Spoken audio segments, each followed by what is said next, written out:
Hello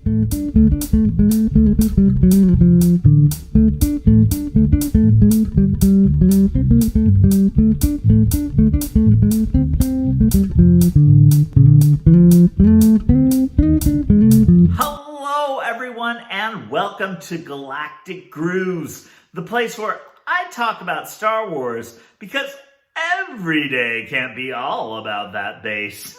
My name's Chip Boaz.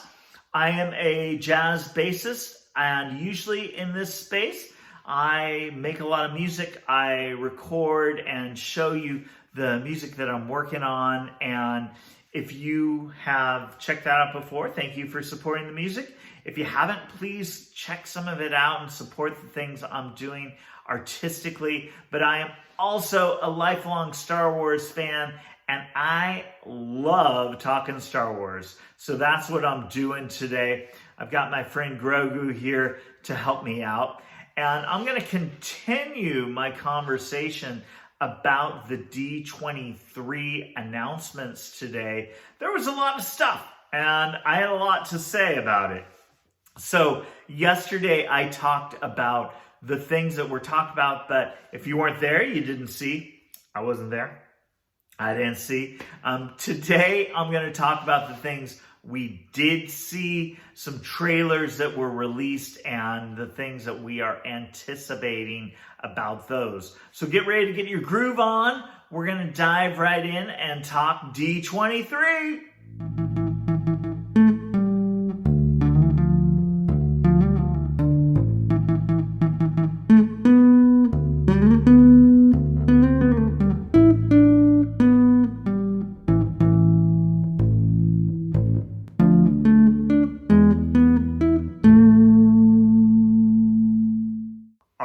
Let's talk about the things we did see out of D23. And boy, did we get some good stuff. Let's start off with the spotlight on the little guy, my good friend Grogu right here. We got a Mandalorian Season 3 teaser trailer. Yes, I've been waiting for this. I bet I'm a lot like a lot of you. I loved The Mandalorian, both Season 1 and Season 2. And give me more. I can't wait to see more. And I think it's really interesting. They left us in a really interesting spot. Because I had assumed, I think like a lot of people, that the whole course of the Mandalorian series would be about this journey on what's going to happen to Grogu, right? I mean, connecting Grogu with the Jedi Order, connecting Grogu with his destiny and as a Force user, right? I thought that was going to take us years to tell that story. And there we are at the end of Season 2, and Luke Skywalker shows up and takes Grogu to his burgeoning Jedi school, right? So Grogu can be a Padawan now, much like he probably was in the Jedi Temple. So that story kind of closed. I mean, not totally closed. There were a lot of questions about Grogu's past and where would he end up and the whole thing, right? So I was a little surprised. I mean, it was so cool to see Mark Hamill back and all of that in the Season 2 Mandalorian grand finale. But I thought that was a story that was going to go on. So where do we go from here? Well, fortunately, we did get Mando's return in the Book of Boba Fett. And they really spent a couple of episodes focusing on the Mandalorian, focusing on Grogu, and kind of setting up Season 3 of the Mandalorian by letting us know that Grogu didn't want to stay at Luke Skywalker's Jedi Temple, that Mando was having a hard time separating from Grogu, and they eventually got to go back together, and they're off to have adventures in the galaxy together. We also got a return of the armor and the whole Mandalorian, I guess we'll call it cult right now, right? That Din Djarin is a part of. And he has the Darksaber. That's very for sure at this point. It has this destiny in Mandalore, and he's tied to it. We also know that since he took off his helmet, he has been shamed, and he is no longer a Mandalorian, at least in the eyes of the armor. Now, I don't know. I think that's pretty silly, but hey, it's not my place to make judgments about someone else's belief, right? So, all right. So here we go. A Mandalorian no more. So it seems from the look of the trailer that this is going to be about a couple of things. It seems like it's going to be about Mandalore, right? And the future of Mandalore going forward. Din Djarin has the Darksaber. Bo-Katan wants the Darksaber. Who is going to lead Mandalore? Is Bo-Katan going to try to get that away from Din Djarin? Is there going to be a battle between the two of them? Will Din Djarin end up being the ruler of Mandalore? Does he even want to be? It doesn't really seem like he wants to be, but that's out there, right? That could happen. It does seem like Bo-Katan is going to play a big part in season 3. We have Katie Sackhoff back as Bo-Katan, and interesting, through the Clone Wars, Bo-Katan had an interesting arc where sometimes she was very much a villain, sometimes she was very much a hero, and she's this kind of gray figure. And it seems like in Mandalorian season 3, she's going to be a little darker. There's a whole scene where she's with Grogu and she says something creepy like, "Oh, you thought your dad was the only Mandalorian." I don't want her messing with Grogu, but it sounds like she's going to, which is a little scary. So we'll see what happens with that. The other thing that it seems like season 3 is going to lean into is Din Djarin's search for redemption, right? His whole thing about taking off the helmet and where that leaves him. He has to go on this quest and a whole other thing to redeem himself. And should he, or even does he? I'm a little confused about the whole thing, honestly. So there was some implication at some point that his cult was Death Watch, which was a group of Mandalorians from the Clone Wars series who were trying to overthrow the government, and there's a whole thing about that, right? Is that Mando's cult right there? And is that what Mando's going to be a part of? And if it is, wasn't Bo-Katan part of Death Watch at one point? I have to go back and watch some Clone Wars to know for sure, in all honesty. And maybe I'll do that this week. If you know, hey, let me know. Fill me in, please, right there.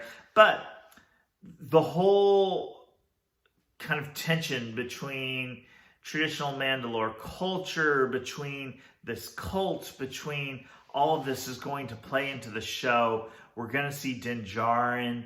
And I kind of like that. So much of the focus of the first 2 seasons was on Grogu, as it should have been. It's kind of nice now that it's shifting focus to put a spotlight on Din Djarin. Maybe Grogu's going to be helping his dad at this point go through a journey, which I can't wait to see. I am super excited for this and really excited for the potential of how this is going to tie together with the Ahsoka show. There has been talk that this is all going to lead to a big event, whether that's going to be an event series on Disney Plus, a movie, we don't know, right?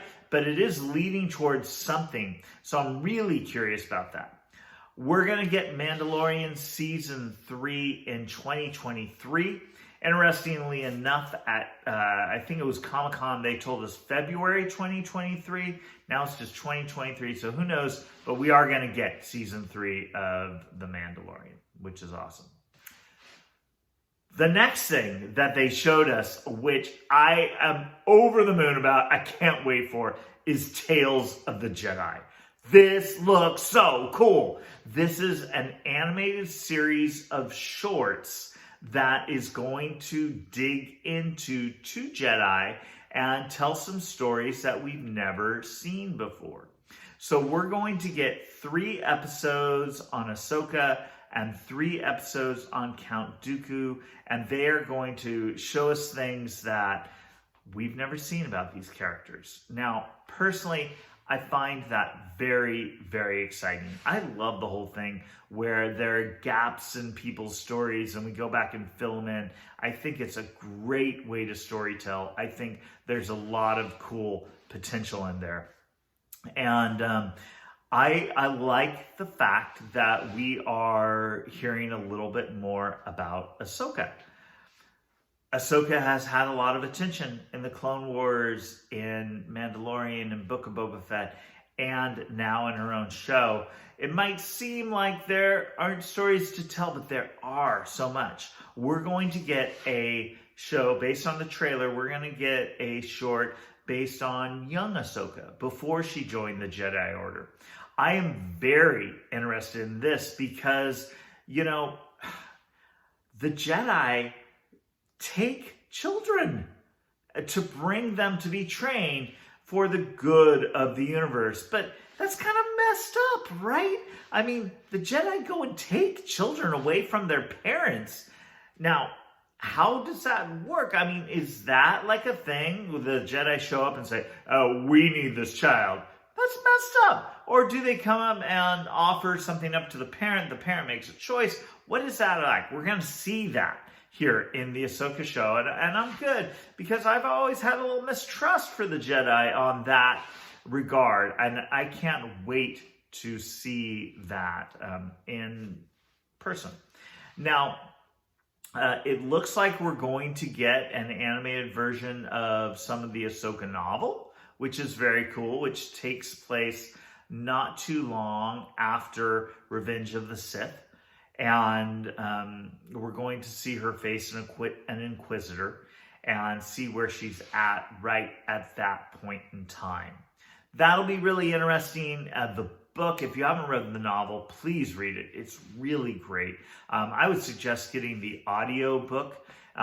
Ashley Eckstein reads it, so there's a very big Ahsoka connection right there. But however you can do it, check it out. It's really great. And then we're going to get an episode on training with Anakin, which will be interesting in and of itself because it looks like Anakin was kind of a jerk. Shocker, he turns into Darth Vader. He's a jerk sometimes? Yeah. Okay, it looks like Ahsoka got to see that side of him. And this contrast that we saw in the Clone Wars between Anakin as the dark side and Ahsoka representing the light should come out in that, I would think. So I'm really excited about that. I have to admit, there was one part of Ahsoka's history that I really wanted to see that it doesn't look like we're seeing, but I would really love to know what Ahsoka was doing during the original trilogy. We don't know. She was definitely around. You know, she may have been involved with the rebellion. It would be nice to hear that story at some point. It doesn't look like we're going to be getting it here, but I'll take what we can get. That's awesome. I'm very excited about. The other 3 episodes are going to be about Count Dooku, which I think is very exciting because we haven't really seen Count Dooku as a Jedi. We've seen him as a Sith Lord that left the Order, that joined Darth Sidious, that did lots of horrible things during the Clone Wars, right? We've seen that, but we haven't seen Dooku as a Jedi, which I think will be really, really cool to see. If you haven't heard it, there's a great audio novel called Dooku Jedi Lost, which digs into his early years and gets into some of that, how he went on the path towards the dark side, talks about his relationships with the other Jedi. Very, very powerful stuff that's worth checking out. I think this is going to be kind of around that time frame.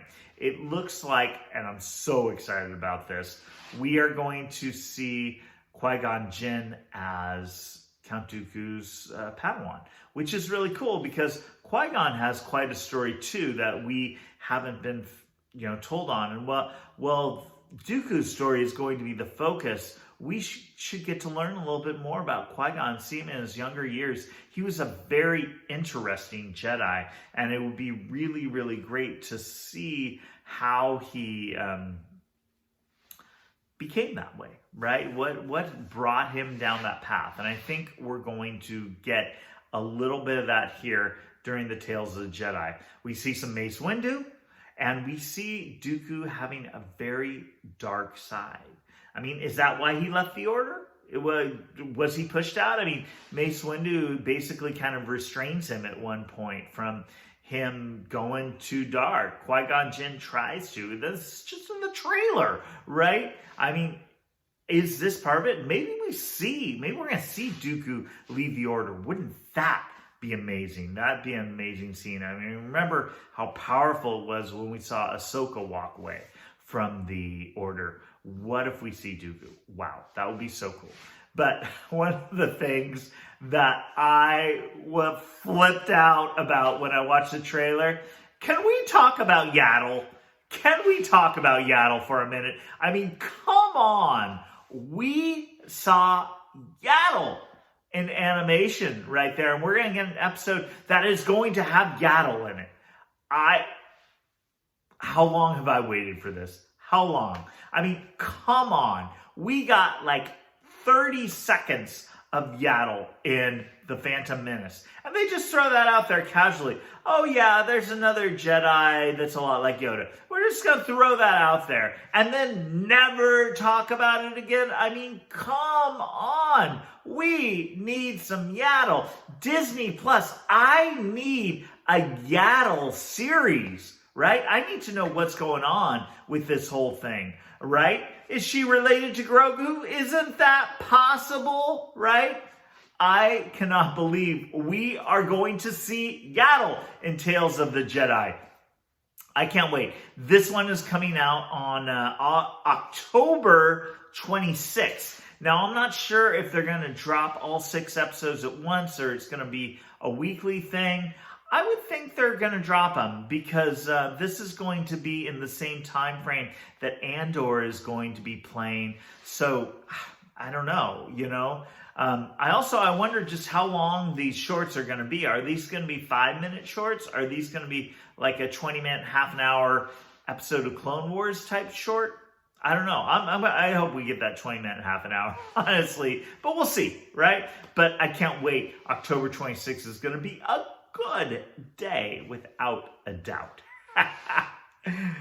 The last thing we got to see from D23 was, of course, a trailer for Andor. Now, that comes out this week with 3 episodes dropping on September 21st, and I can't wait to watch all 3 of those episodes. I tell you, like I said earlier, Rogue One was an amazing movie that really showed us a lot of things.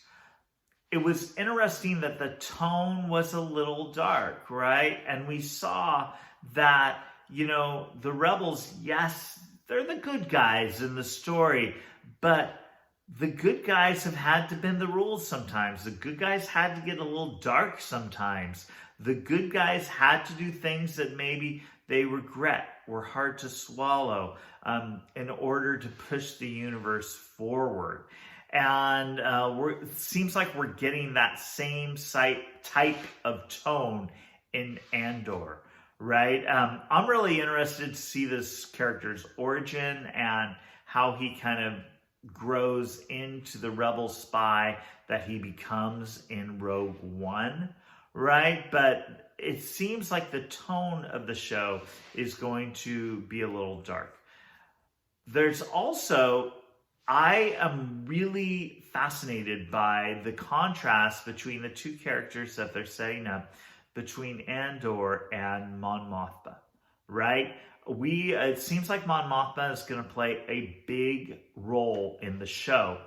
And there's even, you can just see it without even the dialogue. You see it. Mon Mothma lives in these very pristine kind of places and is working with the government and all this stuff. And Andor is like on the streets and, in between the cracks and doing all the dirty deeds that need to happen. It's really, really interesting to see this contrast. And it really makes me think of a bit from a book I'm reading now, The Princess and the Scoundrel, which is a great book that talks about Han and Leia right after Return of the Jedi and right after the destruction of the second Death Star and their wedding and, their honeymoon and all that. But there's a great piece of it where they take their honeymoon on the Halcyon. And I'm sure if the Halcyon is like the Halcyon in the real world, it's pretty pricey to take a trip on that. So they're at this kind of bougie meet and greet type thing, and Leia looks around and sees all of these well-to-do, wealthy people who just kind of floated through the Empire, right? And if it suited their needs, they supported the Empire. If it suited their needs, they were against the Empire, right? And she has this thought of like, well, they're here all celebrating the rebellion's victory now, but wouldn't they just be celebrating the same if the Empire had won? And there's this kind of like whole other side of Star Wars, the universe that we haven't seen. And it seems like Mon Mothma is going to live in that universe during Andor. And it'll be interesting to see how those two sides of life connect, how they come together, and how there's conflict, inevitably, I would imagine. I think Diego Luna is doing an amazing job in the role, and I think that the more we get to see of him, the better. I think we're going to see lots of great action in this show. I think that it's going to be a very riveting story, and I'm super excited. There is one question, though. I know the question that everyone is asking about Andor is this, though, right? Okay, so in the book of Boba Fett, Thundercat played a pretty prominent role as a guy that worked in the mod parlor, right? In Obi-Wan Kenobi, Flea played a pretty prominent role as this villain that kidnaps Leia. What prominent bass player are we going to see in Andor? Right? There's got to be someone. Who's it going to be? And what role are they going to play? And is Star Wars just pulling every bass player they can into the universe right now? And if they are, hey, Star Wars, I'm here, and I'm ready. I play bass. I love my Star Wars. I'm ready to go. Grogu says, hire me. I'm out here. I'm waiting. So, I'll see you soon, Star Wars. That was everything from D23. I'm going to do this again in a week, folks. I'm going to be talking about Andor. I might dig into some books and some comics too. But make sure you watch Andor before we tune in next week. And thank you for hanging out, folks. I had so much fun doing this. I can't wait to get on our Galactic Groove again next week. Thanks, everyone. Bye.